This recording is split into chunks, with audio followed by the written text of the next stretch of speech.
আপডেটের পরে ছোট বাচ্চাদের গেম খেলতে গেলে অবস্থাই পুরো খারাপ হয়ে যাবে, কারণ গেমের ভিতরে আসতে যাচ্ছে ভয়ঙ্কর ভয়ঙ্কর সব ভূত। যখনই তোমরা গেমের ভিতরে যাবা আর ম্যাচের ভিতরে এইরকম মাস্ক দেখতে পারবা, আর এই মাস্ক ইউজ করার সাথে সাথে কিন্তু তোমরা বিভিন্ন জায়গায় ভূত দেখতে পারবা। যত গাড়ি আছে সবগুলো দেখবা হাওয়ায় ভাসতেছে। এছাড়াও বিভিন্ন জায়গায় এরকম পেন্টিং দেখতে পারবা, আর এর থেকে খুব ভয়ঙ্কর আওয়াজ আসবে।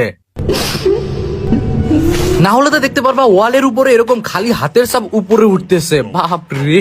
আবার ম্যাচের বিভিন্ন জায়গায় কিন্তু এরকম ভুতুরে ঘোড়া দেখতে পারবা, বিভিন্ন কঙ্কাল ভূত তো দেখতে পারবা। এখন তুমি ভাবো গভীর রাতে যদি তুমি ম্যাচ সোলোতে স্টার্ট করো আর এরকম ভয়ঙ্কর আওয়াজ শুনতে পারো, একটাবার ভাবো তোমার অবস্থাটা কি হবে। এইরকম ভুতুরে জিনিস সব তোমার পিছে পিছে দৌড়াবে। এই ভিডিওতে লাইক দিয়া, ফলো দিয়া, ভিডিওটা শেয়ার করো তোমার সেই বন্ধুকে যে ভূতেকে অনেক বেশি ভয় পায়। নেক্সট আপডেটে তো সবার অবস্থা পুরাই খারাপ কইরা দিবে ভাই রে ভাই। যাই হোক, তোমরা যারা টুর্নামেন্ট খেলতে চাও বা খেলা শিখতে চাও, যে কোনো ব্রাউজারে গিয়ে সার্চ করো গেম ক্লাব ভিডিও। ওইখানে তোমরা রাত দিন 24 ঘন্টায় সকল প্রকার টুর্নামেন্ট ম্যাচ খেলতে পারবা।